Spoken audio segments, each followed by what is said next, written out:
Bonjour à toutes et à tous et bienvenue dans ce nouveau numéro du BMAG. Aujourd'hui, on se retrouve au CREPS pour parler du PEPS, le pôle d'excellence des pratiques sportives. Créé en 2011, le PEPS propose aux étudiants sportifs de haut niveau un accompagnement personnalisé pour les aider à lier leurs études et leurs pratiques sportives. Il comprend tous les aspects de la vie d'un athlète de haut niveau, de l'aménagement de l'emploi du temps jusqu'à l'alimentation, sans oublier le suivi médical. Et donc aujourd'hui, on va s'intéresser plus particulièrement à la voie de la souplesse, c'est-à-dire le judo.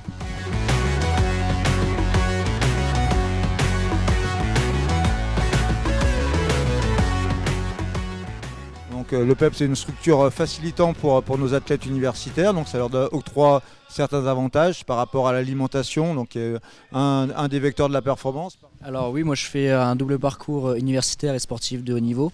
Et le PEPS permet de m'accompagner et de participer à différentes compétitions universitaires. Il y a un aménagement qui est mis en place dû à mon statut de sportif de haut niveau. Je peux me permettre de louper des examens, voire des cours lors de mes compétitions de judo. Et même si je dresse un planning d'entraînement, je peux participer à ces entraînements sans trop de difficultés. Et puis des facilités sur l'accès à l'hébergement par rapport au groupe. Donc, tout ce qui est mis en œuvre par la faculté pour accéder au bien-être de l'athlète dans sa pratique du haut niveau. Moi de mon côté, maintenant comme je travaille à l'université, j'ai appris à gérer mes entraînements et gérer le travail. Donc j'ai pas d'horaire aménagé avec l'université, mais je m'entraîne quand même tous les soirs. Est-ce que vous faites aussi des compétitions via ce programme-là ou est-ce que vous accompagnez juste les athlètes dans la préparation à ces dernières ? On les accompagne sur la filière universitaire, donc il y a les championnats de conférence et les championnats de France. Après, s'ils performent sur les championnats de France, il y a les championnats d'Europe, voire les championnats du monde selon les années. Et puis il peut y avoir également les jeux mondiaux. Est-ce que c'est un genre de structure qui peut vous permettre à vous deux d'arriver à un niveau professionnel ? En cadet junior, on appelle ça comme une plateforme de décollage, moi j'appelle ça comme ça, où ça permet de nous entraîner, de performer au niveau national, même international.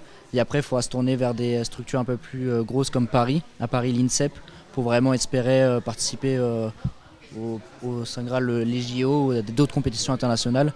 Mais cette structure permet quand même au niveau national de rester à un bon niveau et de pouvoir s'entraîner dans de bonnes conditions. Nous avons 14 étudiants qui sont identifiés sur le PEPS, donc qui sont dans le parcours en lien avec l'université. C'est des horizons qui sont très variés. C'est sûr que par rapport au parcours, la filière STAPS qui est dans le mouvement sportif est facilitante, hein, mais on peut avoir des athlètes qui sont issus de médecine, d'histoire, de socio, psycho, physio. Comment on a le statut ou comment on peut prétendre au statut d'étudiant de haut niveau, étudiant sportif de haut niveau, pardon. Déjà, il faut être inscrit au sein du pôle Espoir Dijon.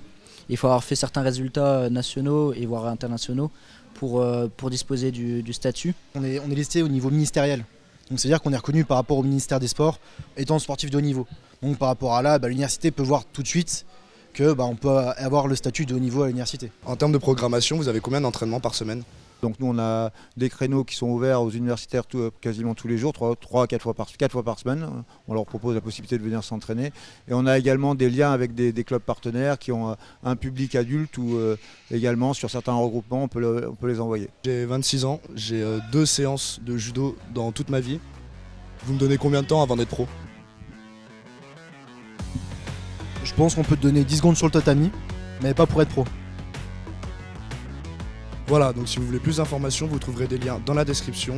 Moi sur ce, je vous laisse, je vais apprendre.